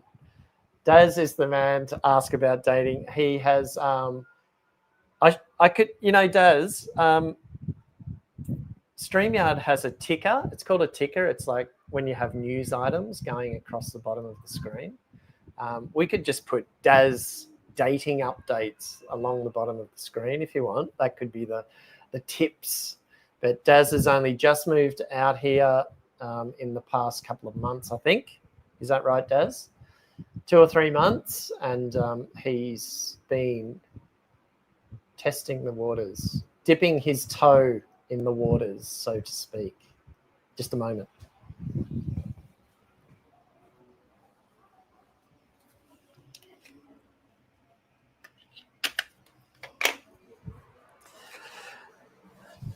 But I think there are plenty of other YouTubers, I don't know about plenty, but I think there are a few YouTubers in Vietnam who talk about dating and stuff like that. So, go and check some of those out as well. But Daz is your man. How do I pronounce it? I'm just going to call you Tenza. Is that okay, Tenza? Hi, Matt. Good evening, everybody. Good evening. Thanks for joining us. Where are you from? Where are you coming from? Let us know. Would be good to know.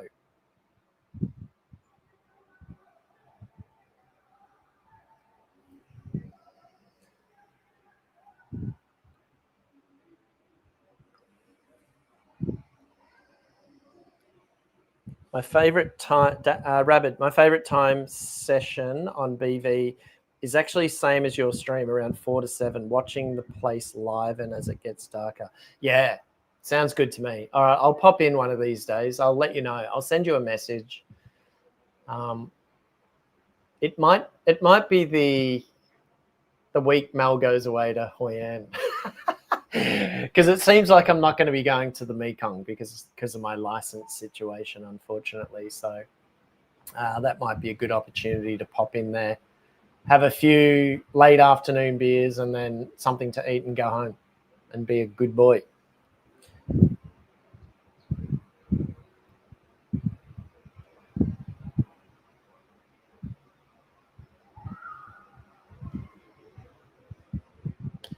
Oh, Daz, you are a lifesaver. Yes. Please ask your sister to bring some bullets. I'm a little bit picky with them as well. I like the Daryl Lee ones. So, yeah, if she can get those. I've been out of bullet. For anyone who doesn't know what bullets are, they're licorice.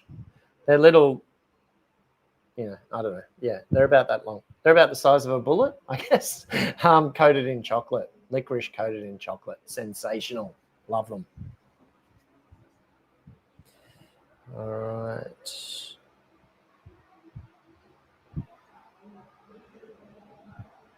I'm a little bit behind on the chat here, so bear with me. Intonations, Mel. Yeah, that's right. I think, Mel, you went to intonations a little bit in the past.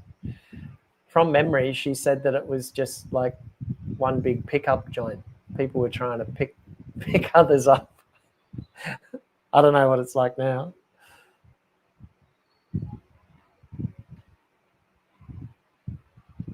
Oh, this is hilarious.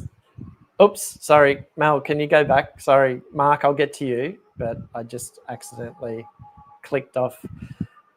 Tang Mu, I live in Taiwan, but have traveled to Vietnam. I miss Vietnamese food. Chả Cá Lã Vọng. Okay. Yeah, Chả Cá Lã Vọng. Yeah. Yeah, it's very Hanoian dish. We've got one nearby, actually. There's one nearby. I think Mel likes that fish. I like chả cá. I'm not huge on dill. I think Chả Cá Lã Vọng has a lot of dill in it. I'm not huge on dill. But I do love chả cá, any sort of chả cá, especially the Mekong style.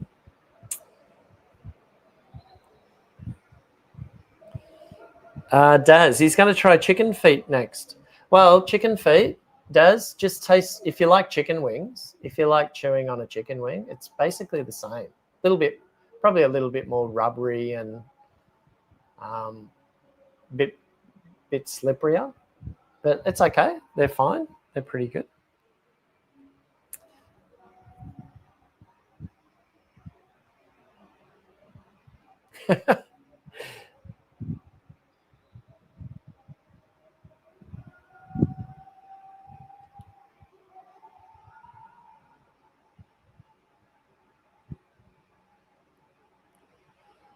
Yeah, Daz, you'd be nearly old enough to have had been in that generation where Aussies ate guts. I mean, our parents did, didn't they?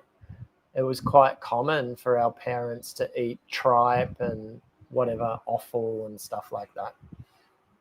For whatever reason, our generation got weaned off it. I think maybe due to health regulations, I guess.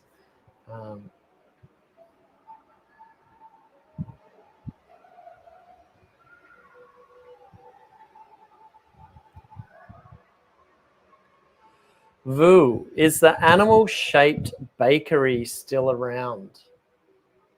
I don't know what that one is. I don't know what you're talking about, Vu. Where? In Saigon? Animal-shaped.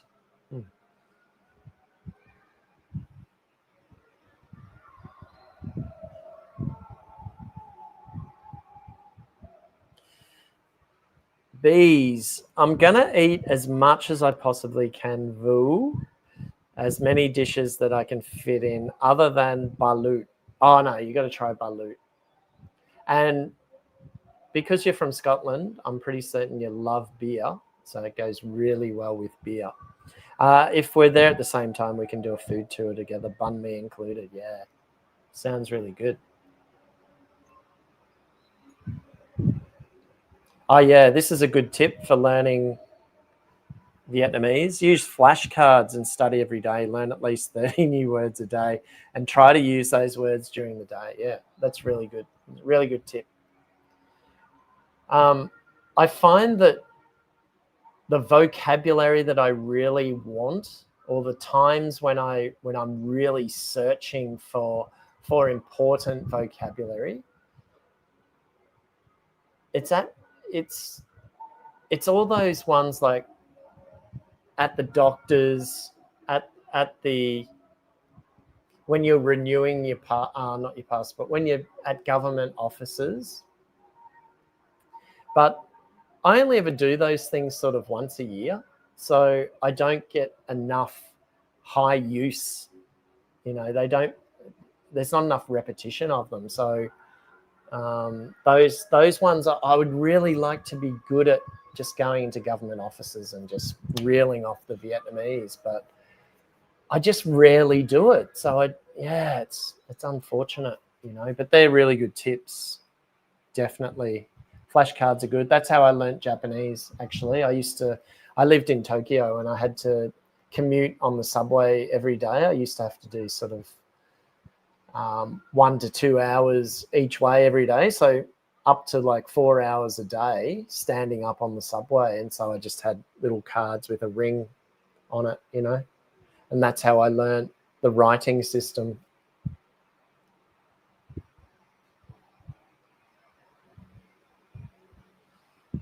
Okay, well, we've been going for an hour and 40. I'll hang around for another 15 to 20 minutes, I think. So it will get too dark by then anyway, and you know, I'm getting hungry. So let's hang around for another 15 minutes. Tenza, I'm Hi. Oh, okay. So your name's Hi. Okay. All right. You're in Bintan district. Okay. Been following your recent walking trips on the channel. Okay. Cool. Thanks for joining us. It's great to have a local in the channel. In the live stream. In the past, we've had a few Vietnamese come on and sort of go, are there any more Vietnamese in here? You know, but I haven't been able to attract that many Vietnamese at the moment. But thanks for watching. Bintan. Bintan is it's over near the airport, right? Have you had lots of rain over there? We've had none in District 7, really. Absolutely. Hardly any today, just a little bit. But I hear that in other parts of the city, they've had a lot of rain. So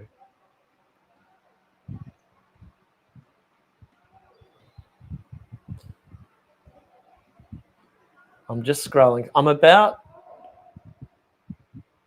I think I'm about 20 minutes past your chat. So sorry for being so far behind. Vu, what's for dinner, Matt? I don't know. I'd have to ask Mel that. Actually, she cooked lunch, so maybe just fruit tonight. Maybe just fruit. Yeah.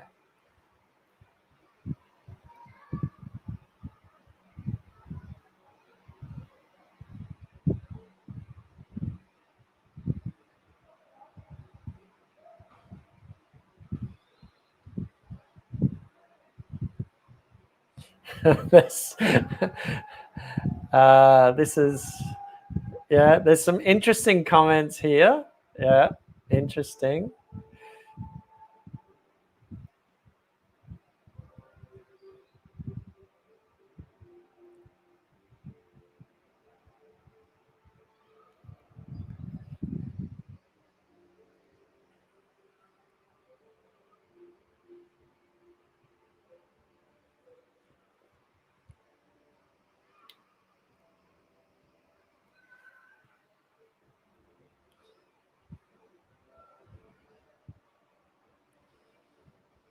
Well, bees, that's going to be a lot. I'm going to eat as much as I possibly can. Oh, yeah, I've shown that one before. Sorry about that. I've doubled up on that. But a food tour would be good. Yeah, there's quite a few good food tours around.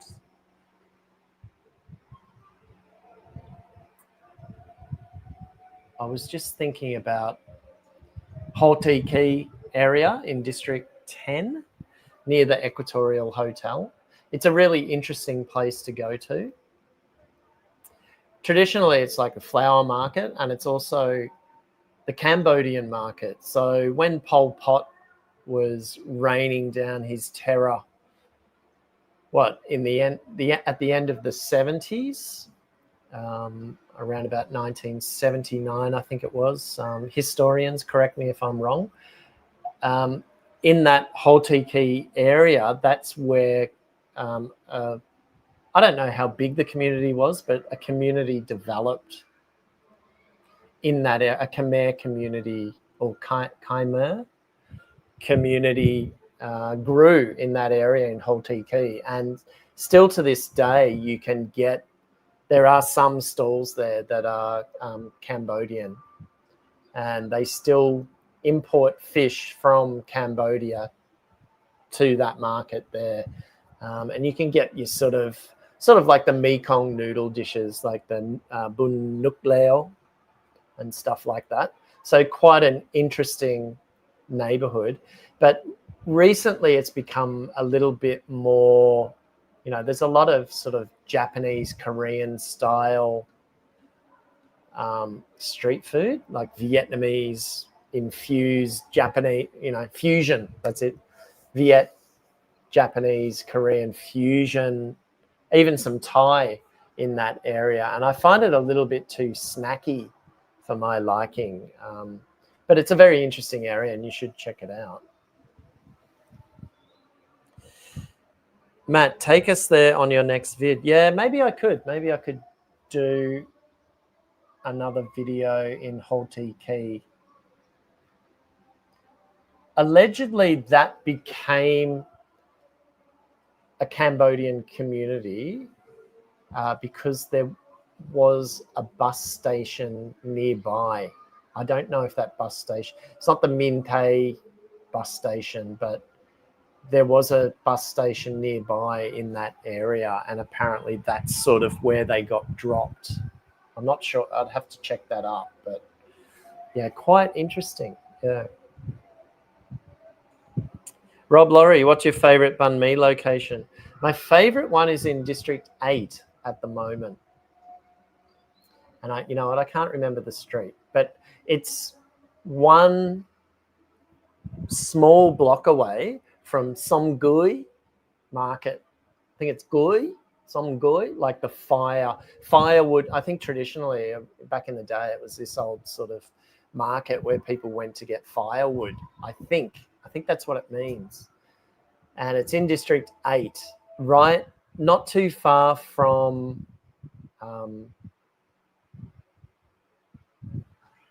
Java Bridge. They do a really good one. It's one of those banh mi shops where they make their own bread. So, and I really like the duck root. So the bigger, thicker kind of banh mi. And it's, I don't know, they do one for it's like 25,000 or something, 30,000. I think I did a video on it. There's somewhere in the library of videos. But that would be my favorite one at the moment. But it's a little bit far, isn't it? But that's a place that I would confidently take someone to and they would enjoy it, It's a very interesting little area too, because I think I mentioned it in a recent video. Essentially, it could be another, it could be added to Chinatown, because there are a lot of people living there with Chinese heritage from generations back, and there's some really great noodle shops and stuff there as well. It's such a cool district. It's a little bit tricky to get to from District 7, but it's very interesting. I like it. So yeah, that would be it. Stephen, Goyang Street in District 1 is amazing for street food. Yeah, that's right. I rarely go down there, you know, but I have been down there a little bit over the years. Yeah, there's always some great food in that area. Yeah, you're right, 100%. It is a very Rabbit. Yeah, it's a great area near to where I live.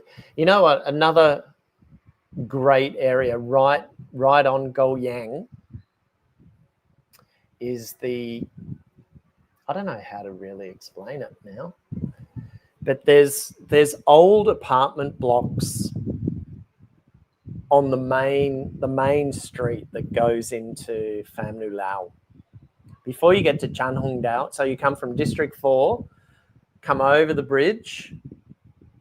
I can never think of the name.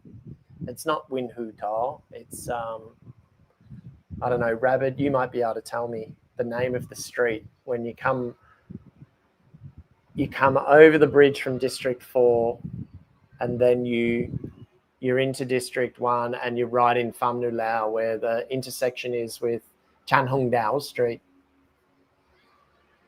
Anyway, on the left-hand side, when you're coming from District 4 over the bridge, there's an old set of apartments right along there. And it's just somewhere that I never really go into. But I went in there last year. I went in there and walked around. It was just sensational. It's an awesome spot to check out, you know. A little bit gangsterish as well. Like I'm not gonna vlog in there, and I've been highly recommended not to pull out a camera in there. But a very interesting area because on the it's has anyone got the name? It's the old salt market. The market is called Jiao Moi. Sorry about my pronunciation, but it used to be a salt market back in the day. And if you stand back on the street, you can see the old sign, the old salt market sign. And on the other side of the street, right near the canal and where the bridge is, originally that used to be the French abattoir, apparently. That's where, well, it was the salt market, and then I think after that was an abattoir. And then you still see in that area, you know, on the family, I don't know if I'm making sense here.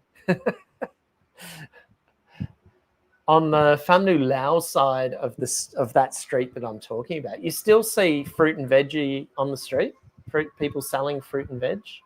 Well, that area used to be Saigon's biggest fruit and veggie market, and now it's the one, they relocated it out here to District 8, the really big market there. So there's a lot of history there, you know, and there's a few little remnants of it and just great food.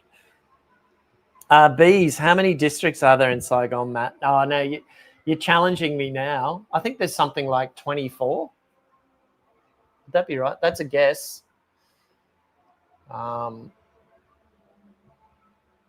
think number-wise, I think in terms of named after a number, I think they go up to 12, I think. Goes up to 12, and then after that they're named. Yeah, so I think it's about 24 or something like that. There's a lot, although I think they're combining them now. They're starting to combine them. So for example, technically District 2 doesn't exist anymore. I think it's Tuduk. I think it's part of Tuduk City. So they try, you know, as Ho Chi Minh City grows, I think they're sort of, it's almost going in the way of like Manila, you know. Metro Manila is made up of other cities, you know, like Quezon City.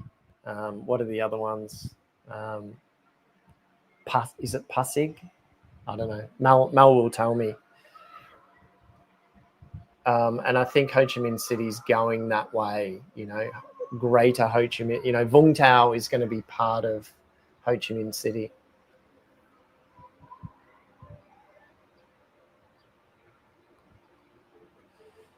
Big Time Bentley, how are you? Thanks for joining, man. Thank you. I'm glad you like it, and thanks for all your nice comments. It's good to hear from fellow YouTubers. And you guys watching, make sure you check out his channel, Big Time Bentley. He's got a really good following, and he does some similar things to what I do. He does, you know, he does vlogs around the street. I think he's just moved to Phan Rang, which is sort of, how do you describe it? Just south of Cam Ranh. So in between, it's basically in between Moonay and Cam Ranh.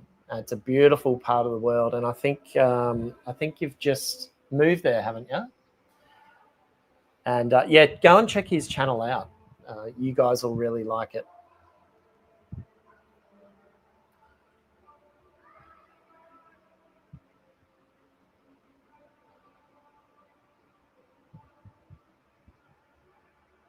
Here we go.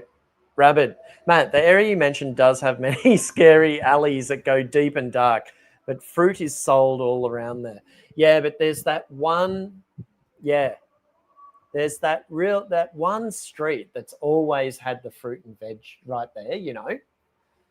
And that's where that market originally was. And I think, if from memory, when you go into one of those little alleyways, there's still like the beautiful old, you know how they used to make the modernist signs out of tiles, and it says something like "Ja Dalat" there. And so that market originated when people started to bring fruit and veg from Dalat into Saigon, and that was the center of the fruit and veg trade for a long time, apparently. And there's still some remnants there. That's why those guys are still on the street there.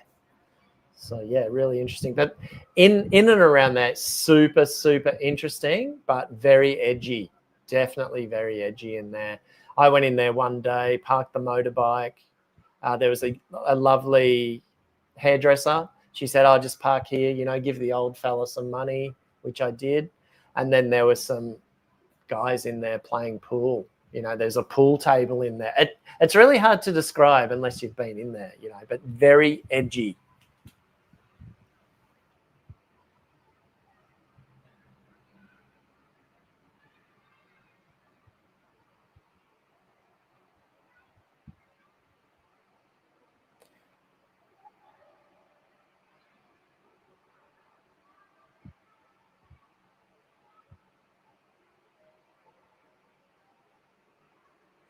That's cool, Stephen. Hey, Tyler, subscribe to your channel too. That's cool. Yeah, it's good that we've got some similarities, but there's obviously some differences there, and hopefully I can get up to Phan Rang sooner rather than later, and maybe we can do something together. Or the way I'm going at the moment, it's probably more likely that Tyler will get down here before I get up there. So yeah, that might be good to do something. Thanks, Matt. We just got done filming an alley exploration here in Phan Rang. So that should be up in a couple of days. Got some good chat and had some fun. Nice. That's good. Yeah, I've only been to I think I mentioned to you the other day, I might need a light. I might have to get a light on. I think I mentioned to you the other day that I've been to the market, the Phan Rang Central Market, and I tell you what, the ladies there are very cheeky. Lots of fun to be had in there. They're a lot of fun and lots of good food. Phan Rang, you know, it's what you call the duck biet or the duck san in Phan Rang, and sort of up and down that part of the south central coast is like Bangkok, you know, like in Vung Tau, but they have their sort of own take on it. And bun kan, yeah, not the soup, but the little rice cake thingamajigs. Let me see if I can get a light.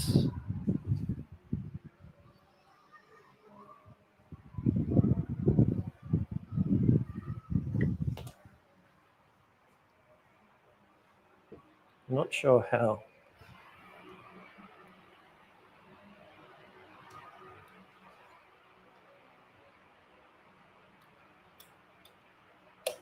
It might blow it out.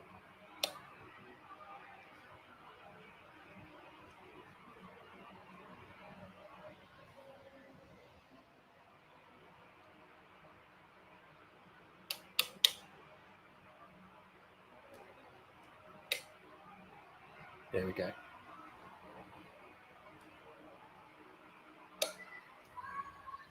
That might be a bit better. Okay.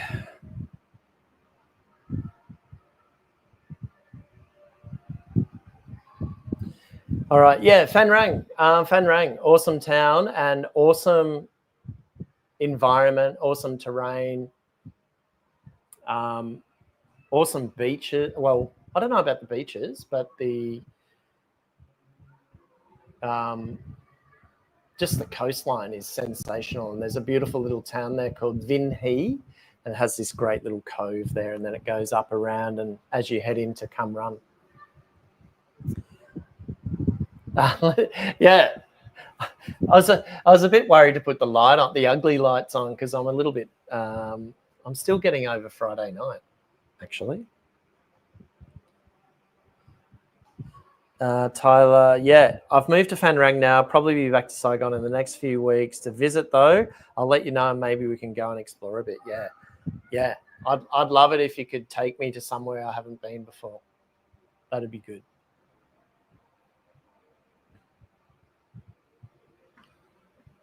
Maybe over. I'm not that familiar with the northern side of Saigon, so I'd be happy to go over there somewhere and try something. Try some food, try something a little bit unusual. That would be pretty good.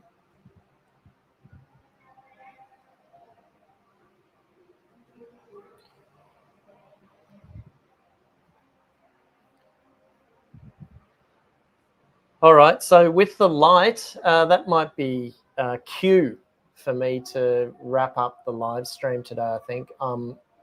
It's nearly dinner time. It's 6 o'clock. Been going solid for a couple of hours. Thanks heaps to everyone joining, as usual. I've got a solid core of people who turn up every week, which is great. I really appreciate it. And I think people are getting some really interesting information among each other in the chat as well, which is really cool. So that's good. As usual, if you want something a little bit more specific with my videos or something, maybe there's something. I know Vu has requested a banh mi special. I know you've got a thing for banh mi, Vu. So I'll try to do one of those coming up. I'm just not that great at food videos, I don't think. But anyway, but I'll try and find some interesting places for banh mi that's not overdone. You know, I won't go to the usual haunts. I've got to say that I don't know, I might get shot down for this, but I was a little bit disappointed with, I think it was Hoa Ma, banh mi Hoa Ma. I wasn't that big into it. It's more of a banh mi jiao place, and I'm not hugely into that. So interesting experience, and it's one of the oldest banh mi places in Saigon. But yeah, I'll try and come up with something like that. But let me know. Let me know. All right.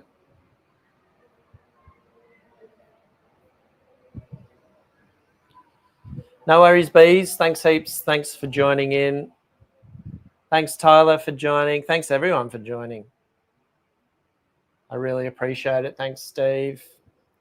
Thanks to everyone. Daz, Rabbit, hope to see you soon. Don't be strangers. And I'll see you next week for sure. I think next week will it be the 1st of June? I think it will be. I'm not sure about the week after that, though. I think Mel's away that week, so I'm not sure. Hopefully I'm going to go and do something as well, but I don't know yet. But definitely next week, keep an eye out for the live stream. And I'll see you in the next one. And it's been good. I've enjoyed it. Have a good breakfast, lunch, or dinner, wherever you are. Okay. See ya.